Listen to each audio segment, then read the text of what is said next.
everyone, it's Nika speaking, and it is time for another controller video. So, I grabbed myself this. This is the PDP REALMz Wireless Controller for the Nintendo Switch. Specifically, Shadow the Hedgehog's Space Colony ARK.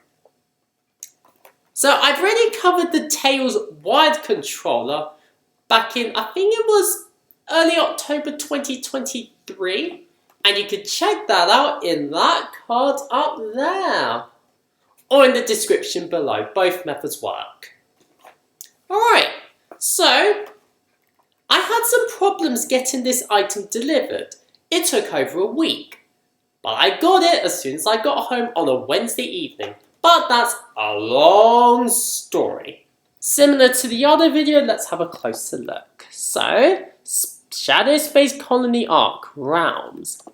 Collectible figure inside, as you can see in here, and yeah, here and there. But let's have a closer look on over there. So, there we go. Apologies for lighting. There we go, I've got it. And if you remember on the Tails video, he was on the other side, but not with the shadow one. Right, continuing on at the back, so that's the figure. Programmable back buttons. Also, RGB LEDs. That's a good sign, because in the Tails one, it was just one light, and it only changes basic functions. And finally, motion controls. When I'm playing games like Splatoon 3, I can only use motion controls. Let's have a closer look. Yeah, when I first opened it, it didn't have any charge. Oh, hello! It just turned on and I didn't even do anything. Ah, it was just brief. That's fine. It comes with a cable. That is too short. But I mentioned in the Tails video that each cable you get represents the character. So, as Shadow's black, we have a black cable. As Tails is gold or orange, he has an orange cable, and vice versa. So, let's talk about the controller itself. It's very light on the hands. We have the Power A Enhanced Wireless Controller with Lumetra, also for the Nintendo Switch. There's definitely a weight difference, but this is the controller I like most. I don't play it all the time, but it's there if others want to play with it or my batteries on my Joy-Cons run out. The other thing I wanted to point out, and I've already mentioned it in the other video, oh, there it is. You would expect an instruction manual to come with instructions, but what's all this? Not much information apart from scanning a QR code, which is right over there.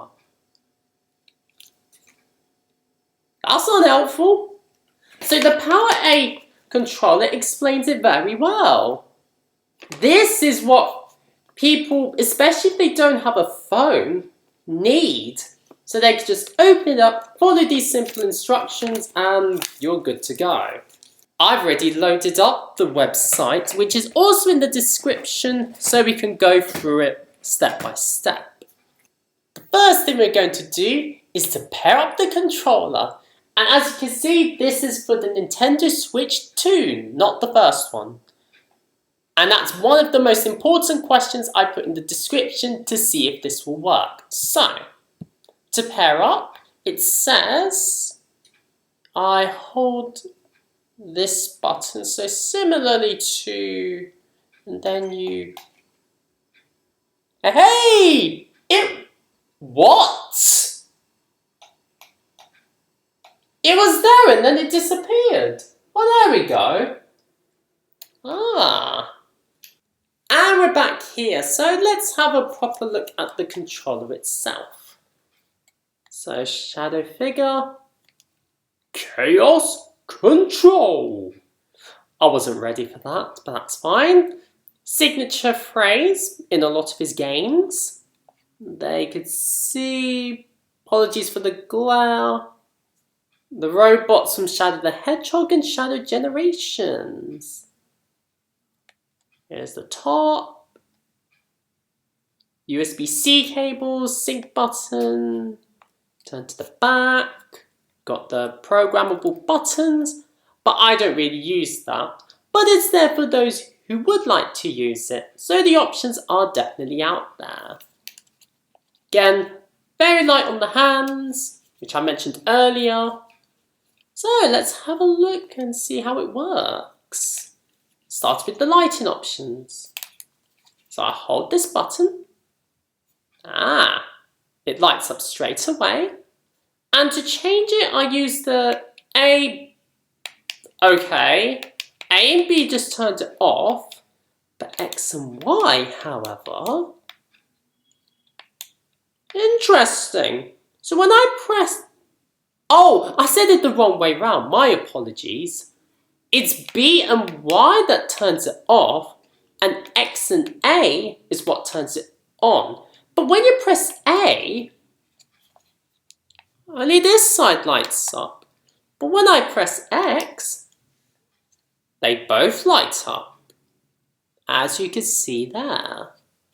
Similarly to the other video that I did, the ZL and ZR buttons adjust the brightness.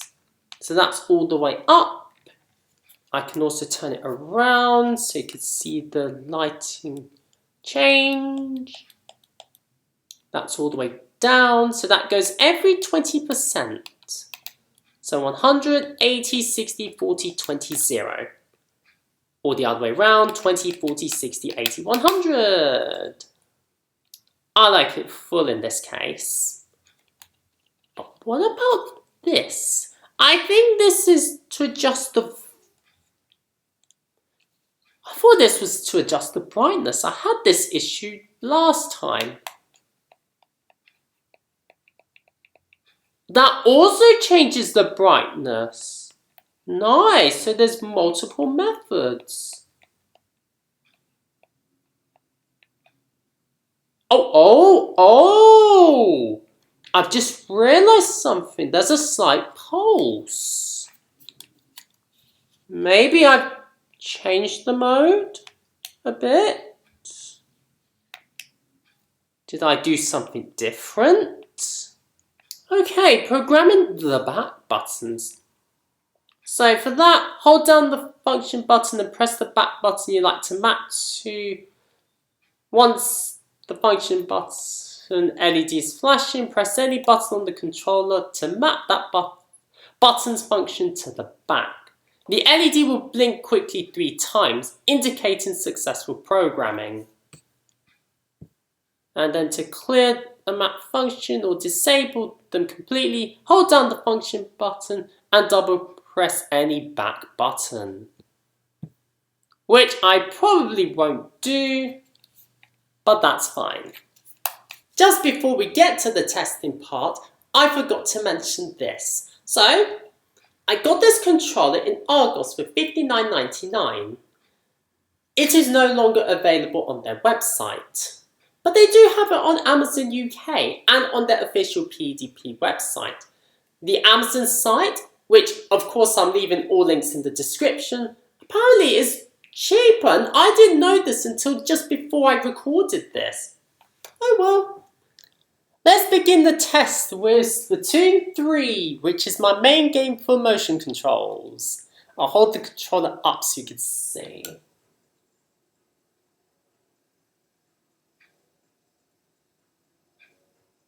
Actually, this is pretty good. I mean, it is on a pretty sensitive setting, which, where is it? There it is. So I normally have 3.5 for motion, so that's what I'm used to, but you can change it however you like. How does it feel?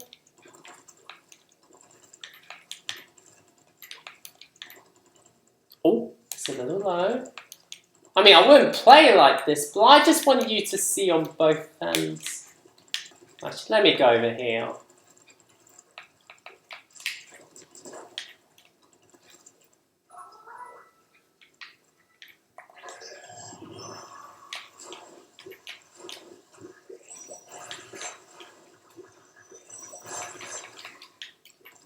it looks like everything is working pretty well.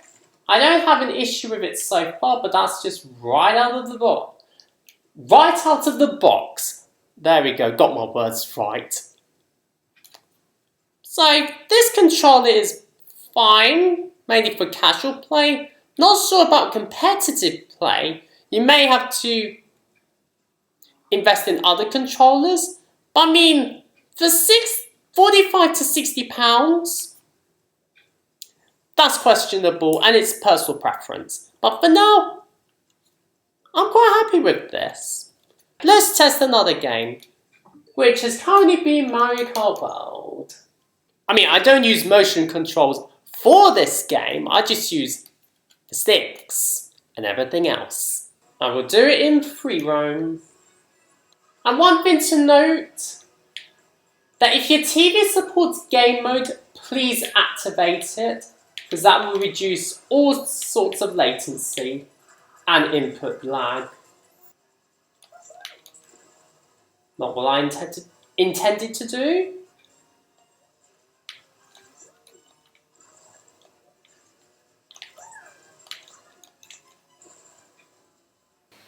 So I've just had another play around with this controller and I realised why we do not turn off.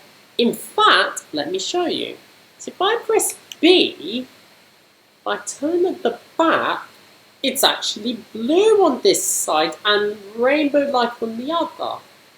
If I press Y, however, it's all red. Wow, that is impressive. That definitely adds some extra points on my table. Anything else? Oh, that changes it back to rainbow colours. And that's just one side. Nice! I'm happy about that. Oh! It's going to come back up? Or did it just turn off? Am I happy with this? For casual play, I'm quite happy with it. If I was to go into more depth, I'm still not a fan of the length of this cable. It's way too short, so that will bring it down a little bit. Otherwise, it's pretty good.